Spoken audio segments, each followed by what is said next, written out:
Hi everyone, welcome back to another gameplay of PTD6. So let's continue with the brand new map Polyphemus. I'm gonna show you right now Impoppable, and I will be using Obin as hero. He's a free-to-play hero that you get just as you level up on your account, and I will be going without using Monkey Knowledge, Continuous, and Powers. So this is a very beginner-friendly strategy. If you do have some Monkey Knowledge, use it. It's gonna make everything easier. But if you don't worry, I got you covered. And yeah, let's jump here into the gameplay. You want to start very simply by dropping that monkey right here, closest to the top, and then with the right side of the range, just touching the right side of the screen. Keep it on first, and then a sub in this position with the tail pretty much just touching the rock in the water, also on first, and that's it.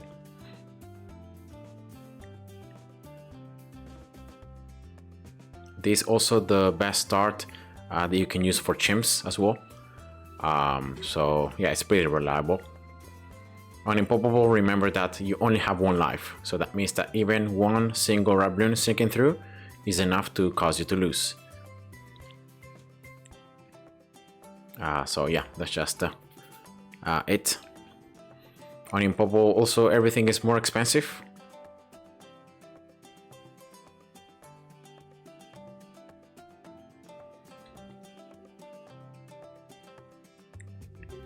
Now at the end of round 8, you want to very simply drop a druid right here in this spot, like between the eye and the track, and set the druid on strong.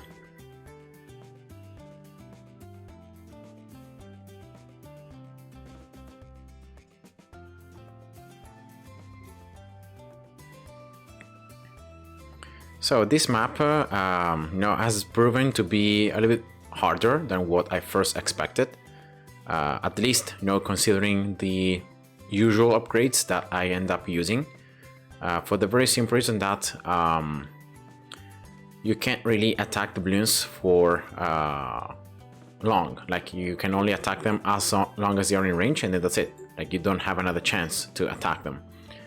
And of course, going with a very basic strategy, like for example going for a sub commander, placing a lot of subs, that is very basic, and it's a very common and used strategy, which of course is very reliable and it works.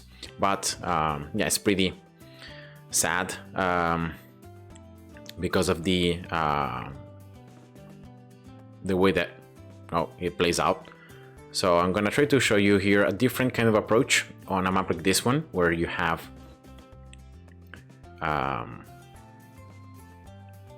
a set of the path built in this way, where you have balloons coming from two different directions. You have a single way to attack the balloons, and if they get out of range, then that's it, you can't attack them.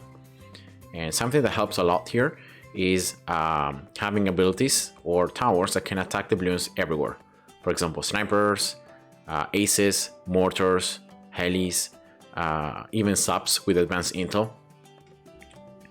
Those towers that can that are not limited to one specific spot or one specific part of the map, but that you can place that can follow and attack the balloons from everywhere. So I'm gonna still rely on the subs for the very early game, so in that way I will be able to place my farms, will be able to start increasing my income. But yeah, for the middle and late game I will be relying on other towers. And now right here, round 18, use Brambles, and then make sure you drop another druid closest to the top and to the left, also on strong. And then now the path you really have to focus on and to be careful is the top path, because that's from where the vast majority of the balloons, if they can sneak through, then they just leak. So it's just game over. So yeah, make sure they always slow down the game, and you can pop everything. Especially like round 22, those kind of rounds. Round 24 for the camo, just use Brambles, that's it. And then start upgrading the farm to 1-0 and then 2-0. For round 26, again, I recommend you to use Brambles, just use it right at the beginning of the round, and that should help you against the rainbows. And then for round 27 and for the next round, just get both of the druids 1/0/0. So you get more Pierce, and you can pop Bloon types.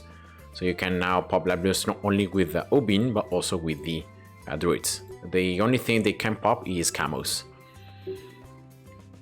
Well, you don't have to worry early on about that, because you're gonna have Obin Brambles that are gonna supply that.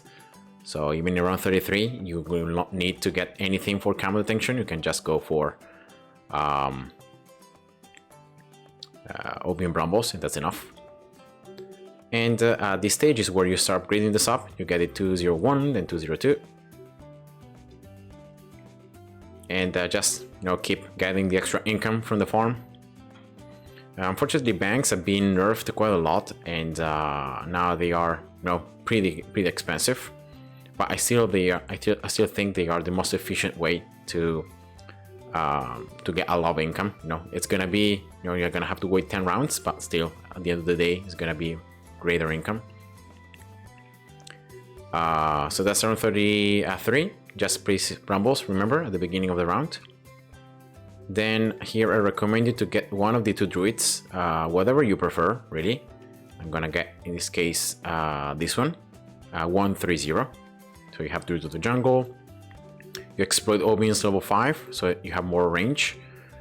And now you have the vine that can spawn anywhere, on the screen.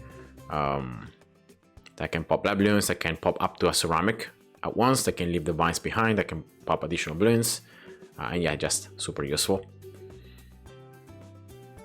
Now for round 36, there are some more camos, and here is where you cannot really rely that much on just Brambles, to pop them. So what I recommend is to get a wizard, get 0/0/2. So you have camo detection now in this area, given to the sub.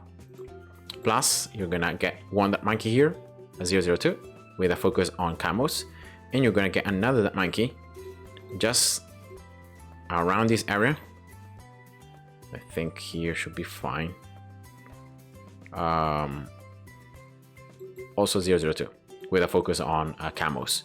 So you have camo detection here, camo detection there, plus a wizard. And I recommend you at this moment to set both of the monkeys on strong, so in that way you attack camos, prioritize camos with that have the largest layers. And this is going to be useful for round 45 and 46 and 48. There are a lot of rounds still to come, but the purples, remember that they cannot pop by the wizard. So that's a very early weakness, and you don't want to really rely on the sub, RNG, being able to pop the purple layer before they reach the wizard. So that's why I'm gonna just go for these monkeys now on strong, and yeah, with the priority on camos, and that's just very easy. Sub 203, and yeah. Now I think this should already be enough for round 40. But just to make sure I don't die, I might just get like I want to get the bank quickly, right? But I don't want to risk losing here, so I'm just gonna get Wall of Fire here and using Brambles. All right. All right, yeah, that should be more than enough. All right, here we go. So now I can get the bank during the round, try to get it so that you start getting some cash inside and you get some interest. I mean, yeah, it's a lot easier. I'm going for a wizard in this case because of the fact that very simply, I'm placing Obin. So Obin is gonna, like a level 11, is gonna increase the range, the pierce, and I know the wizard, like 0/3/2, is one of the easiest way where you can get a lot of damage, and double Wall of Fire, like a lot of damage against especially ceramics, and yeah, it's just useful for that reason. Sub 204, very important. These are the purple camos, and as you can see, some can actually sneak past the monkeys, like they're so quick. There might be some purple sneaky past. That means that you can pop them with a wizard, So unless you pop them with a sub, then they're gonna just need to reach the other side until the other monkey, and that's when you can like actually attack them and pop them. So yeah, getting here Dragon's Breath now, 032. So double wall of fire, plus of course the additional damage.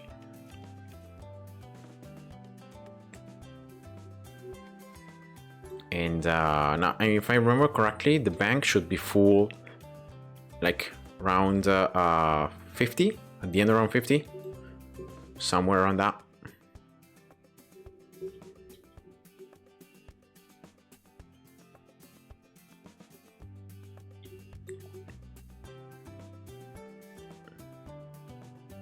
So I'm gonna get an alchemist right here. Yeah, just in front of the sub, I guess. Alright. Just 300 should be enough, just giving the brew. Round 49, there are a lot of ceramics. Then there will be some warps incoming, round 50 in the next round. So yeah, making sure I have enough damage. And actually, I think that I'm gonna be collecting, yeah, at the end around 50. So in that way, I'm 7,000.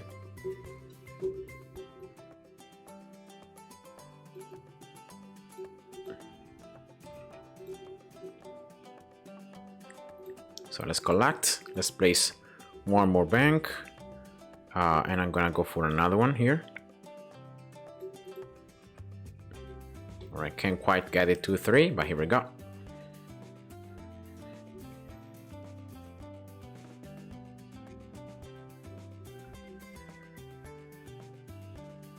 And as I said before, you can go for different setups here. What I really recommend is to go for at least a double sub, so you have more global coverage.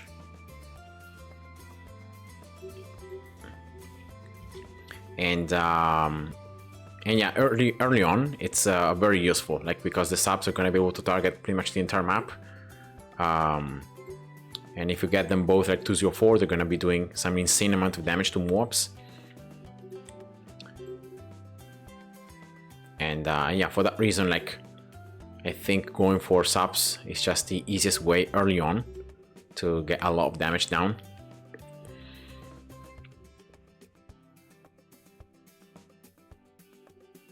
Here we go, 204. So for example, one of these subs, I can get them to strong, right? The other one are first. So now I'm splitting focus, and yeah, this should be a lot better. You can also drop wall trees if you want to. You can get some additional income when it explodes. But yeah, in this case, I'm gonna keep it in that way. I'm just trying to get here the alchemist 401. So giving the stronger brew to both subs now.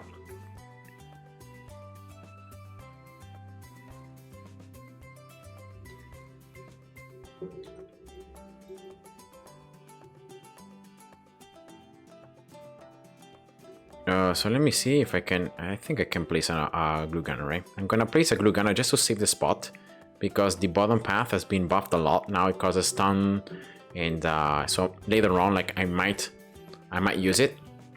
But yeah, my idea is to just place a village now. Just having all towers in range. Here we go. And yeah, I'm gonna actually go for an ace. I think the ace is just the easiest way to have a tower that can attack like anywhere in the screen. And yeah, it's pretty decent for that reason. So let's start going for the bottom path. Actually, here I messed up. Oh well, the round already ended, but I forgot to collect the banks, like at the end of round 60. So actually I wasted one round. But yeah, whatever. I'm gonna be placing some more banks. So that's 5. And I think that's enough. I wanna just get this ace now 203. And I'm gonna be placing an alchemist. So this alchemist I think should be closest like to the ace, and then to the wizard. Like, I'm not sure, but it should be like halfway through at least. So that should help. Round 63, the first rush just goes slow. See how it goes. If you can pop all the balloons coming from the top, then that's fine. You're not gonna need anything for the next two rushes.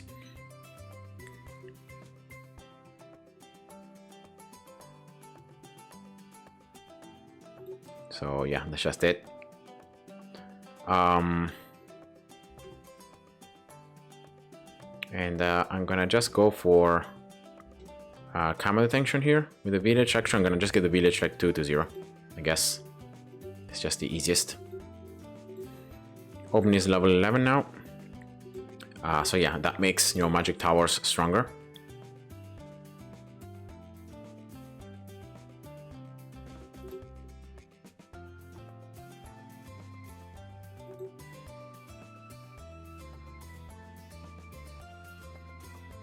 Alright, that's it.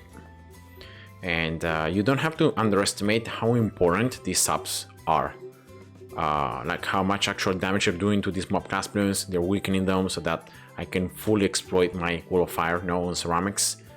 The vine and the ace itself, like, it's not really that great against mob class balloons. So yeah, you know, the subs here are doing a lot of work, and that's why I said before that this is just the easiest way for the middle game, so that you can focus on getting a little bit more banks and getting more upgrades later on.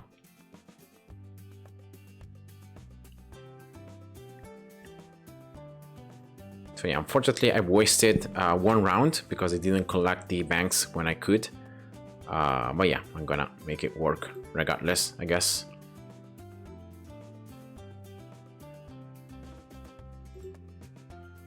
So I'm trying to save up now to, first of all, get the Spectre. So that's my idea. So I'm gonna get it at the end around 71 here, I guess. I mean, I could collect here the banks. Let's see what happens if I just keep on placing, like, because I think I can place one. Like, I want to place at least 1 and 2 more so that I have a total of 7, which is a number that is very nice. So let's go for 7, 230. I'm pretty close at the Spectre, but I'm trying to see here what will happen if I go for like another path of the farms so that I can get some additional income as I'm playing. The top path is just too expensive, right? I think the bottom one is just very efficient. So let's go for the bottom one. Yeah, Central Market, Invaluable Bananas. If I remember correctly, this is just the easiest, the best cross path. If you go for the top, you end up like getting less cash. So in this way, I can at least get some additional cash as I'm waiting for the banks to be full. So that's the idea. So in the meantime, I'm gonna get the Alchemist here 401. I'm gonna get this other Druid 130. Yeah, just adding some additional damage because I don't have the Spectre, right? So I have to survive somehow until around 81. So until I can collect the banks once again, and I can start upgrading the Spectre.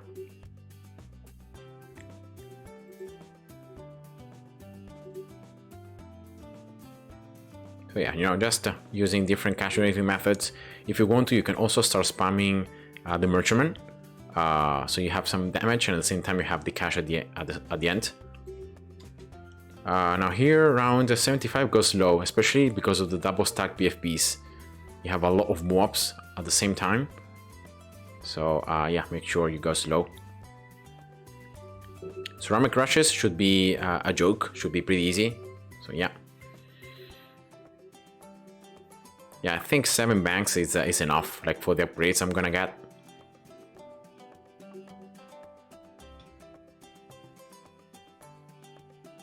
I have the Grugano as well here that's already placed. I just need to upgrade. So let me see which tower is the Alchemist buffing. Of course it's the Ace, then it's Obin, or yeah, actually it's Obin and then the Wizard. I don't know which order though. So I don't know which tower is prioritized between Obin and the Wizard. But just because of the Alchemist position, it might be Obin, because it's like slightly maybe in a closer line of sight.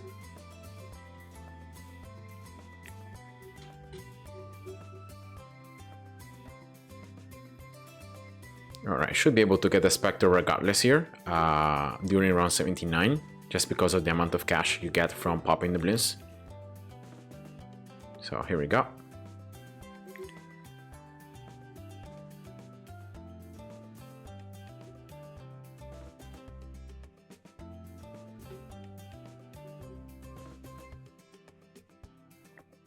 ZMG should be pretty easy. The only question round is round 81 because of the fact that now ceramics are super, right? They have more HP.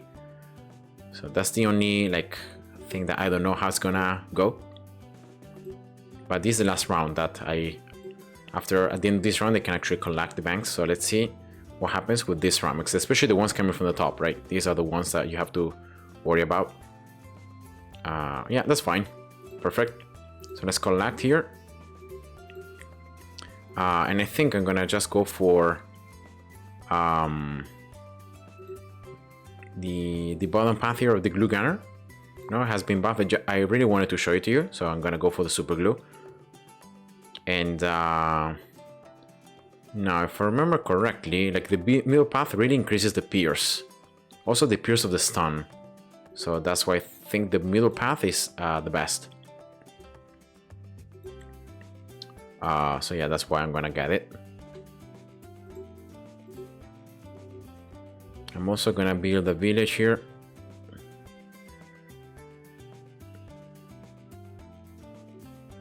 Just increasing a bit more the attack speed. And I might place Buccaneer here.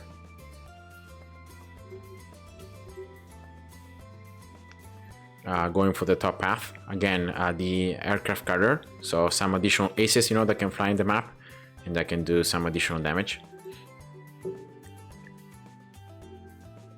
I can always go with the village camo detention like later on if I really want it.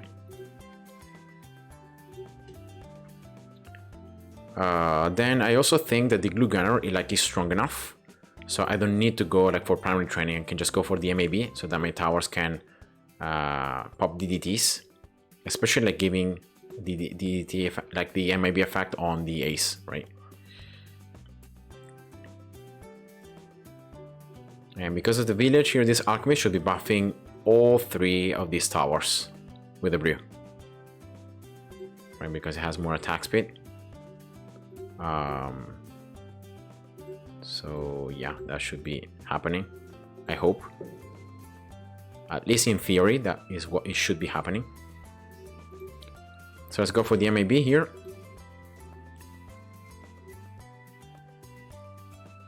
And now at this stage, you can go for the Flying Fortress. Like the next time you collect around 81, you can collect the banks. You can then sell them. Each one sells for 6,000. So I have 7. So that's like 40,000 cash already. And then eventually I can sell some other stuff if I really want it. But yeah, I don't know if you guys can see now the fact that when you glue map class Bloons and then the layers are destroyed, you create a very small explosion in the area. So on top of the fact that super glue is so strong that map class Bloons are almost slowed to death, on top of that you have the stun, so that's why it's so useful.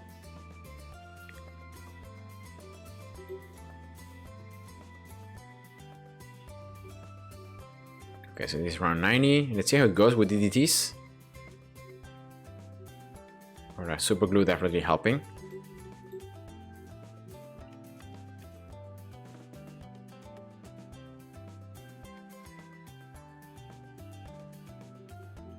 Yeah, a lot of Bloons here.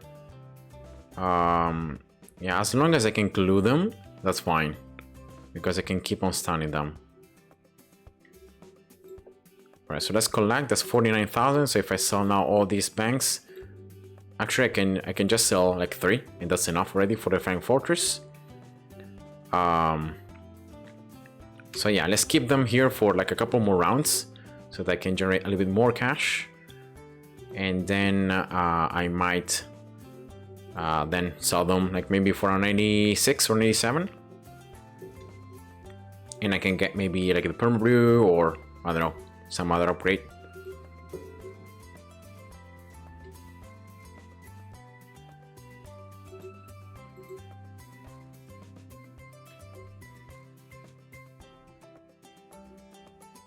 Open is level 20.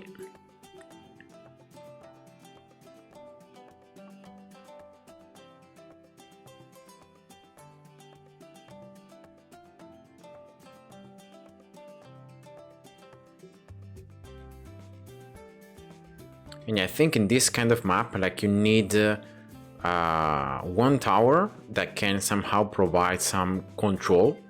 So either a slow, a stun, knockback. So I'm thinking also about like mob presses, maybe in chimps, could be very, very useful. And then a tower that deals a lot of damage that hopefully can also target the entire map. So I can think about like a sub commander, or maybe going for the carrier flagship as well. And I think this one increases the attack speed of all aces, right? So yeah, I can actually get this one. And so that my my 5 fortresses is even stronger. So that's an idea. And yeah, this setup already is it's enough for round 100. Like I could be selling all these banks already, and yeah, it's more than enough. I just want to see here how much cash I might be able to get if I sell them right before around 100, so 86,000. And yeah, I can get permabrew. I can just go for the middle path here, the wizard. So yeah, I'm gonna just go for permabrew. Like, why not? But yeah, that's Impoppable, guys. So I hope you enjoyed. Thanks for watching, and see ya. Bye bye.